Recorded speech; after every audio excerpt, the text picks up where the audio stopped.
We choose Denmark over the United States. We will never be part of the United States. Let me make it clear and say it one more time so Donald Trump and his regime can hear me. Greenland will never be part of the United States. These were the powerful words of Greenland Prime Minister Jens Frederik Nielsen during a press conference with the Prime Minister of Denmark, Mette Frederiksen, which took place in Copenhagen before a very important meeting that's set to take place between United States officials, Greenland, and Denmark. You also had the Prime Minister of Denmark, who I just mentioned, Mette Frederiksen, talking about the threats from Donald Trump's regime, but how Denmark, which is a member of NATO, will never back down and will never bend the knee to Donald Trump and his regime. Seeing the Prime Minister of Greenland, Jens Frederik Nielsen, stand side by side with the Prime Minister of Denmark, Mette Frederiksen, was a powerful sight indeed as they delivered this powerful message to Donald Trump and his regime. I want to show you right now what took place at this press conference in Copenhagen. Here is the Prime Minister of Greenland, Jens Frederik Nielsen. We've translated it from Danish into English for our audience here. So listen, it's very powerful though, regardless. Let's play this clip. First and foremost, I would like to reiterate, Greenland is not for sale. Today we have had discussions regarding our cooperation between Greenland and Denmark. I must emphasize that Greenland is an integral part of the kingdom. We are a state governed by the rule of law, founded upon democratic values, and we have self-governance under the Kingdom of Denmark. The situation is very serious. And the geopolitical interests, they have placed immense pressure on our country and its population. Greenland, as a part of the Kingdom of Denmark, is a member of NATO. We have great confidence in the NATO alliance, and knowing that NATO is supporting us in this situation. But the support from Europe and Denmark is absolutely decisive in this specific situation. We stand together for the integrity of territories. Regarding the protection of democratic values, the protection of democracy, our goal and our desire is to continue a peaceful dialogue, one that is based on cooperation and with full respect for our constitutional standing, for international law, and for our inherent right to our own land and our right to self-determination. But there's one thing everyone must understand. Greenland won't be owned by the USA. Greenland will not be governed by the USA. Greenland will not be part of the USA. We select the Greenland we know today, and which is a part of the Kingdom of Denmark. We are now facing a geopolitical crisis, and if we are to choose between the US and Denmark at this very moment, so we will choose Denmark. Our choice is NATO. Our choice is the Kingdom of Denmark. Our choice is the European Union. it is not the appropriate time for internal discussions and disunity. It's time to stand united and build upon the community we know is the future we desire. The line is drawn. We are not for sale. Greenland cannot be bought. Greenland does not wish to be a part of the USA. Greenland desires a respectful dialogue and cooperation based on international principles, international law, and through the proper channels. We have stated that from day one. We have stood firm on that. Our position has been completely clear. We want cooperation. We want the alliance. Greenland will always be part of the Western Alliance, and that's what we base our policy on. I believe our internal relations within our current community are something we continuously discuss and always have. But now is the time to stand together. Greenland is a part of the Kingdom of Denmark and stands completely united in its efforts to protect the fundamental principles that exist in the world. And as was mentioned just a moment ago, we find ourselves in the eye of the hurricane here in Greenland.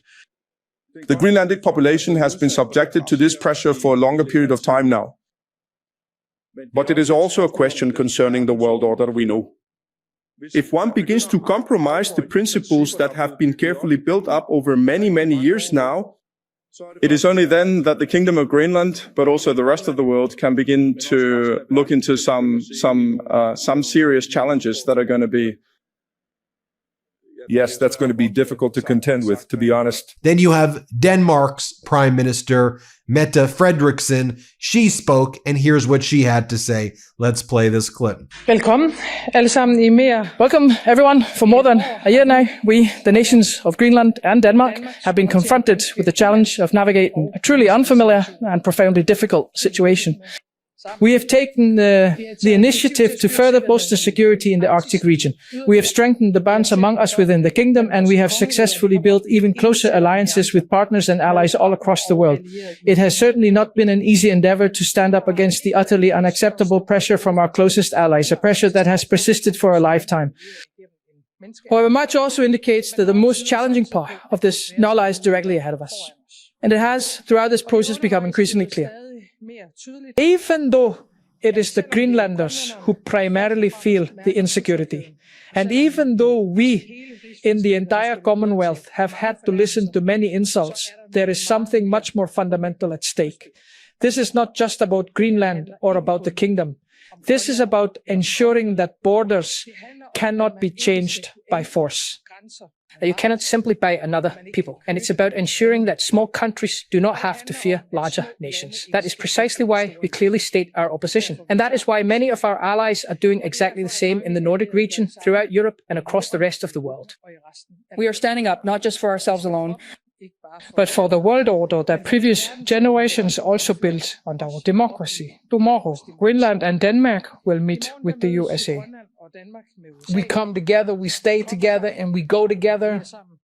We want dialogue and we want to cooperate. We are not looking for conflict, but our message is clear. Greenland is not for sale. We have made that clear from the start. Just as we, from the beginning of all this, have told the Americans that if it's about security, there's much more we can and should do together, and we will reiterate that at tomorrow's meeting. Because, of course, we wish to strengthen our cooperation on security in the Arctic with the USA, with NATO, with Europe, and with the Arctic states within NATO. And just as the Baltic nations, for example, are not left to defend NATO's eastern flank against Russia by themselves, because this is indeed a collective responsibility for the entire alliance, the same principle applies in the Arctic. NATO must protect and defend Greenland just as much as every other millimeter of NATO's territory and that security guarantee. This is the best defense against the threat posed by China or Russia in the Arctic. Dear Greenlanders, and you must know that we stand together. We are doing this today, we will be doing it tomorrow, and we will continue to do so. And with those words, the floor is now all yours, Jens Frederik, for many, many, many long years. Yes, actually, for many, many long decades. Is a strong NATO ally, an ally who will uphold the Western values we believe in, and the Europe we belong to. And we can also do that in the Arctic. I think we should look at it this way. We have an eastern flank in NATO facing Russia, where we must deter and defend ourselves against Russia. We have a southern flank that deals with terrorism. We have a flank that's expanding upwards in terms of space and new technology. And then we have a northern flank concerning the Arctic. And we are, of course, particularly interested in maintaining security in the Arctic region and the high north, because the Kingdom of Denmark through Greenland is part of it. We are, along with a number of other Arctic states. So what we can offer the Americans is a democratic collaboration between independent states that respect each other and do what's best for our populations. There are no countries that have been able to provide their populations good conditions unless they are democracies, and certainly not if they are in conflict with each other. So we can offer what we have offered for many, many years already. Well, when it comes to the increasingly hard-pressed Greenlandic population, I believe everyone in Denmark has a very, very great understanding for the unrest and the uncertainty that this current situation is causing, which is in itself completely unacceptable, because Greenlanders have never sought any conflict with anyone. Quite the opposite. They are an extraordinarily peaceful population, one that consistently supports the Western alliances, especially concerning security matters. So all our thoughts and our hearts are with the people of Greenland. But it's also absolutely crucial to send a very clear message that Greenland will never, ever stand alone. I mean, we will not give up on what we truly believe in, regardless of any threats that may arise. And as I mentioned earlier, it's quite clear a great deal of this is about Greenland and about the kingdom. But there is something far, far greater at stake here. Namely, if we were to give up on our fundamental belief in what democracy truly is and what is genuinely possible within a democratic framework. And therefore, the struggle for these very fundamental principles is right here, right now. We are going to stand absolutely firm on this, and we are going to accomplish it together. Next, I want to show you what went down at a Brussels Security Forum the other day when the NATO Secretary General Mark Rutte was speaking and taking questions. A Greenlandic lawmaker asked Mark Rutte, what is NATO going to do about Donald Trump's threats? How is NATO going to come to the defense of Greenland? If NATO matters at all, shouldn't NATO be taking a very public stance right now against Donald Trump's threats of invasion? I want you to watch this incredible Greenlandic lawmaker really speak truth to power in a compassionate way as well, but one that also invokes the fear that the Greenlandic people are feeling right now. Watch as she asks NATO Secretary General Mark Rutte a very important question at this Brussels Security Forum. Let's play this clip. Thank you very much, and thank you for being here with us today. And allow me to address you as the guy who's looking after all of us. And I just want you to notice, and I'm sure you have noticed it because it's been all over the place, that the people of Greenland, it's 56,000 people, are scared stiff. They're stressed, and they're more than just worried. You have put now also out there all the truths about Denmark has invested. We are all parts of NATO. We are all talking together. And yet, we have already an agreement. It's from 1951, you know that as well, between Denmark, Kingdom of Denmark, and the US, allowing the US to deploy all the military forces they want. They had more than 1,000. Now they have 200. There are not one single Chinese or Russian ship around Greenland. Let that be stated as a fact. And there are, of course, also now conversations going on to try and make this go in a direction where we as allies, and I and my country and all the people in Greenland strongly believe that we are allies and that you are there to protect us. But please give us an indication of what can this alliance do if two countries within the alliance cannot agree. Thank you. Yes, but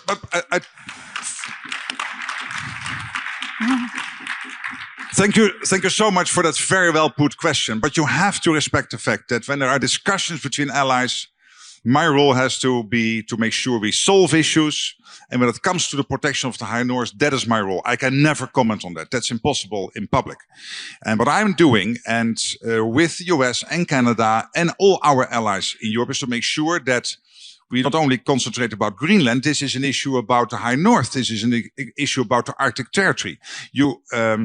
Let's not be naive. Even if there are not that many ships sailing at the moment, we know that with the sea lanes opening up in the High North and the Arctic, and this is not only true for Greenland, this is true for the whole Arctic area. It's not only Russia active there, it is increasingly also China being active there. So when it comes to the Arctic region, we have to work together as an alliance. And that's exactly what we are doing. And we are now putting more details to the next step to make sure that we indeed can do that as a collective alliance. You can be sure of that. But is it, sir, is it unthinkable, as unimaginable, the words we used to use, that one ally could take up arms against another inside NATO? Again, my role as Secretary General, I'm very clear. I never ever comment when there are discussions within the alliance. We have discussions between Greece and Turkey. We have had discussions between other allies. What you then will see all my predecessors do, and myself, is never comment on that in public. You work behind the scenes. And when it comes to the issue at stake here, and I believe there is a bigger issue at stake here, and that is the defense of the High North, the defense of the Arctic area, area, there you can be sure that we do everything to protect the whole of the alliance. That's my role, to keep 1 billion people safe. And that is not only the eastern flank and the US and the southern flank, that is also the Arctic area. And there was another moment right here where another individual asked a question about the NATO alliance and what Trump was doing. Here, play this clip. And my worry is if China would move on Taiwan, they will never do this alone. They will always force their junior partner, being one Vladimir Putin in Moscow, to move against us. And we have to be ready. And I would say, let's be thankful for what Trump did, really encouraging us, maybe even stronger than encouraging us, to get to this 2%. For Belgium, 4 billion more than what you guys spent at the beginning of the year, thanks to Theo Franke and Bart de Wever and the coalition in the ruling Belgium at the moment. This is great news. Okay, I've got two more. Marie-Agnes Strack-Zimmermann and Nathalie Loiseau is going to ask as well. Sorry. Sorry. Can I take you two together because we've got a couple? Yes, of course. Maybe okay. Welcome. I have 5 or 10 minutes more. Okay. Welcome on this side of the town. Tell your people in NATO we are not far away from NATO, so they are all welcome. Okay. It's a 20-minute drive. Yes. Just a question coming back to Greenland. In September there was a NATO exercise, Arctic Light, and we were observer with some colleagues. We traveled to Greenland, but without the US. Why? Because we are, I hope so, still partners. Hey, but here, of course, the Danish question was interesting, referring back to the 1951 treaty between Denmark and the United States. I think you said over 1,000. I believe the US had at one point thousands of Americans present in Greenland. At the moment, it's 150 on a rotational basis. And Denmark is completely relaxed about the fact that the US might in the future have much more presence in Greenland than they have at the moment. Which begs the question of why Trump is making these threats. And that is why I tell you that it is so good that as an alliance, we not only concentrate on Greenland, we concentrate on the whole of the High North. Because this is not only Greenland. This is also Iceland, this is Finland, this is Norway, this is Sweden, this is Canada, this is the United States. It is making sure that the whole of the Arctic area is safe.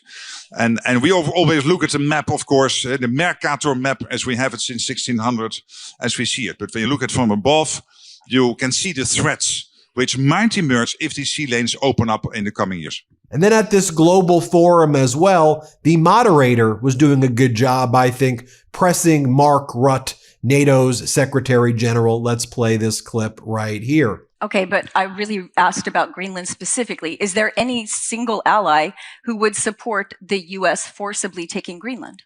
Again, what we are discussing here is to make sure that the Arctic is safe, that we have 7 countries working together, including the United States. So we came together in NATO, in the North Atlantic Council. As you know, we work together as the ambassadors, and sometimes it is in the formation of foreign ministers or defense ministers or the leaders when it is a summit.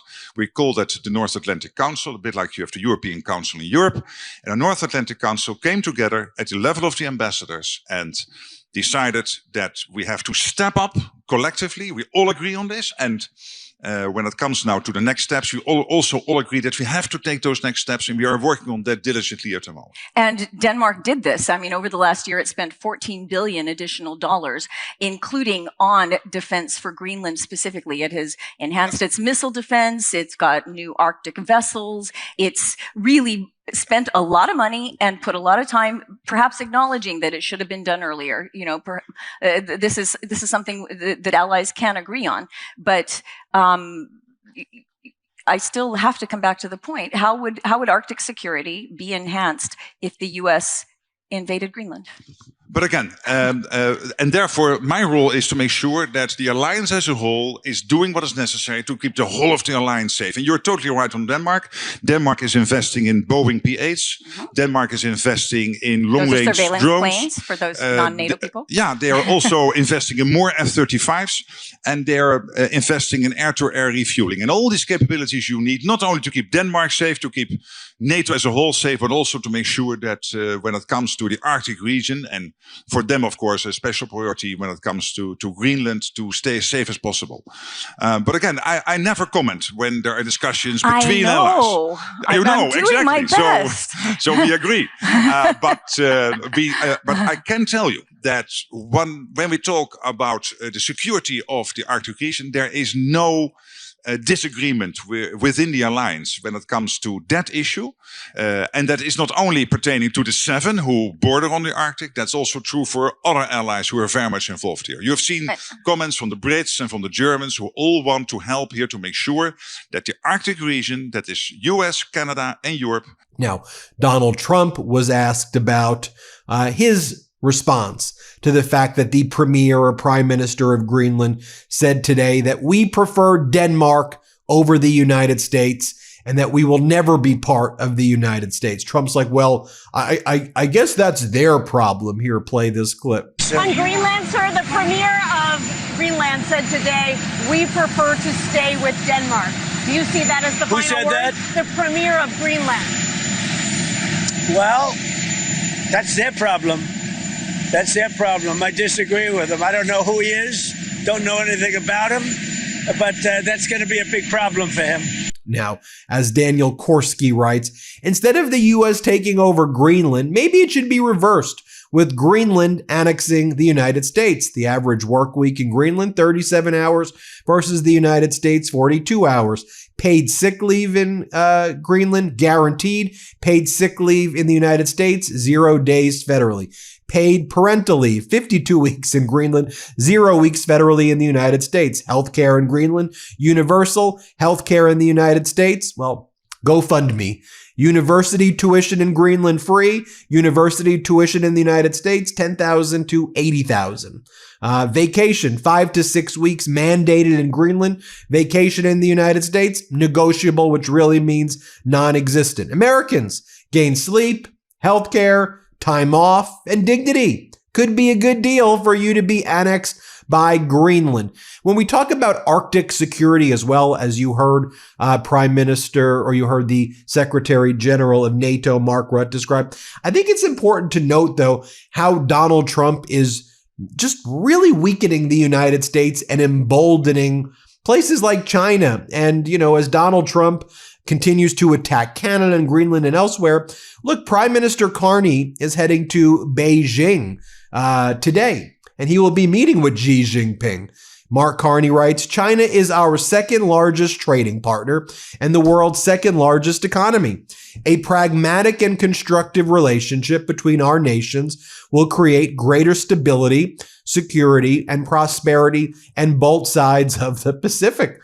So Prime Minister Carney, I'll do a whole video about Canada outmaneuvering Trump, but I'll do one with our Meidas Canada channel. I'm bringing it up here in this video involving Greenland because if we're talking about Arctic security, Donald Trump's blowing it, by the way.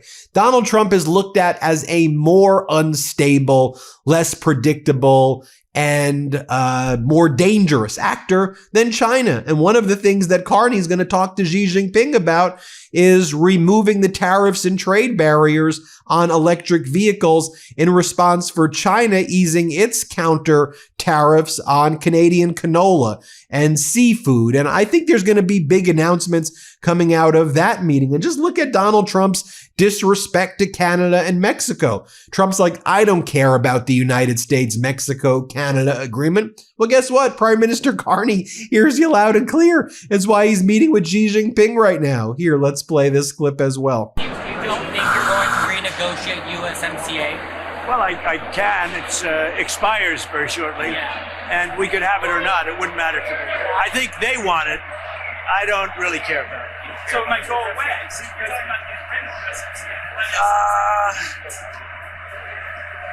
No real advantage to it. It's irrelevant to me. Canada would love it. Canada wants it. They need it because we don't need Canada product. That's the thing. You know, I want to be a nice person, but we don't need. I want to build the cars here, not in Canada. We used to build cars in Canada. Now the Canada cars, the Canadians are moving here to build cars. Same thing with Mexico. So there you have it. I wanted to share with you what's going down right now. Greenland, Denmark, Canada. It's making the United States weaker for generations. Right? Generations right now. Anyway, hit subscribe. Let's get to 6 million subscribers. And thanks everybody for watching. Want to stay plugged in? Become a subscriber to our Substack at MeidasPlus.com. You'll get daily recaps from Ron Filipkowski, ad-free episodes of our podcast, and more exclusive content only available at MeidasPlus.com.